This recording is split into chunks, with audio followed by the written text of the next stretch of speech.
Alright, so let me introduce myself. I'm nobody. I live in a trailer and I work a very modest job. Okay, now that being said, I'm going to tell you what I feel, and so don't get riled up unless you need to, but this is all just my opinion. This is nothing too factual. Now, the shootings in Las Vegas was unfortunate. We have too much stuff circulating on the media. We have people trying to push their propaganda on you. From both sides, though. We have the good side, the bad side, the left side, the right side. It doesn't matter. Everybody's trying to tell you what you should believe. And we live in technological states right now. Everything that we see in front of us is on a Facebook screen. Well, Facebook shows you what you want to see, because you press like on something, now it's going to pop up. You like something because you think like this thing, so I said, hey, that's cool, I can relate to that. Press like. Boom. Now you're going to see something that relates to that, how you think. So all of a sudden everybody thinks that Facebook, everything that I see on Facebook is going to be true.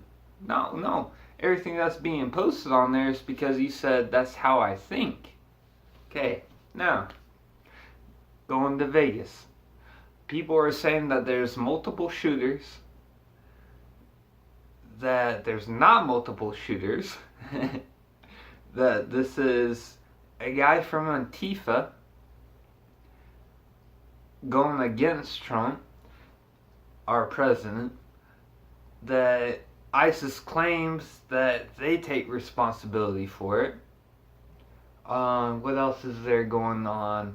Oh, there's a conspiracy because this guy's not Antifa, but in respect, he was just a decoy that was killed so nobody would discover who the actual shooters were.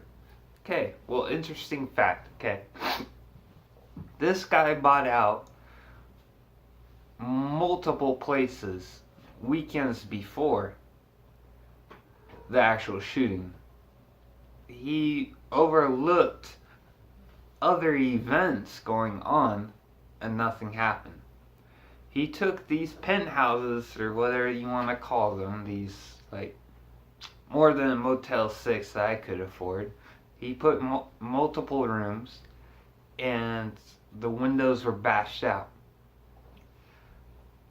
Now, okay, that's cool. I respect your theory there. It's not cool what he did, or supposedly did, so I respect your theory. And the pictures are showing multiple weapons. If you sear down your firing pin, it does not last. Now, I'm no professor on all this, but everybody apparently believes what's ever posted on the internet, so apparently you should believe me. They went according to their buttstock. Apparently the buttstock makes the rifle fully automatic. Did not know that either. Something else I learned off the internet. Multiple weapons. Why would you need multiple weapons if you have multiple magazines? Question that. Each weapon that he had different scopes on, but out of all the weapons that he had, they only showed what they call the assault rifle. They only showed that one. So now you got a question, why did he have multiple weapons, but you're only going to show certain ones? There was a lot of propaganda going back in the Obama administrations. Not a Obama fan, but this is besides the fact. He came and went, did his thing, did his dirt, whatever. Huge thing going on with assault rifles. Why is it called an assault rifle? AR-15, assault rifle 15. if I use anything to kill multiple people, is that called an assault? Assault weapon? If I use my fist, that's called an assault. So now I have assault fist though. So technically it was an assault because I never trained how to fight, so this is not an assault weapon right here, right? I don't know. How do we put labels so easily on to other things? Now, when we went into this country and took this country from the native people, we had a higher technology. We had weapons. They're called muskets for layman's term. And we fought, we killed them, and we killed each other, is what happened. And the freedom to bear arms was put into there. Now, granted, there was not a technological advancement going on like there is right now, okay? But the weapons that they said that were allowed were the ones that were used in their military. Why would people be allowed to carry military-grade weapons if it wasn't for a distrust of the government? Because the government set into place here in America was anti-England, was anti-Europe. That whole ideology over there, they are anti. They said, no, you should have the right to protect yourself, no matter what, without a cost. And that's what people did. Now we want to say that, oh, well, the founding fathers weren't based on Christianity. Well, that's cool, man, but all the deaths that I've seen, I think I would want to believe in something higher than me. I think I would. Even if I wasn't a Christian myself, I would want to believe that there's something to justify what's going on right now.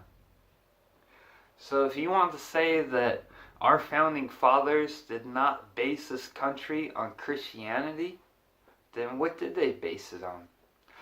Oh, well, I'll try to prove you facts about so-and-so was a slave owner, and this guy did this, and this guy did this. Okay, well, hey, we have a lot of what we call black people.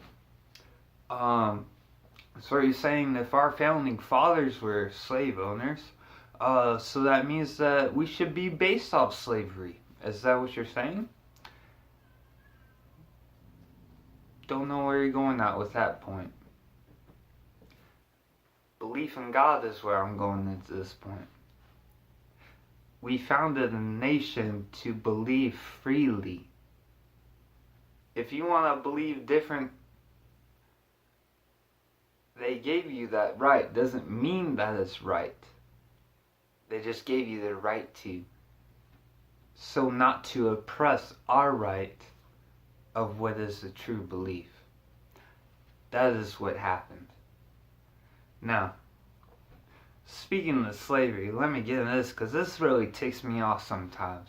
There is so many, I'm not going to be PC on here, politically correct for those of you who don't keep up with the lingo, but whether all the black people in our country, called African American, whatever you will, you're not African American. If you're African American, what state did you come from in Africa? What part of the region did you come from? If you're African American, where did you come from? People say, well, I'm Mexican American. Where'd you come from? Mexico. Oh, okay. Well, that's cool. Oh, African American. Now you gotta wonder,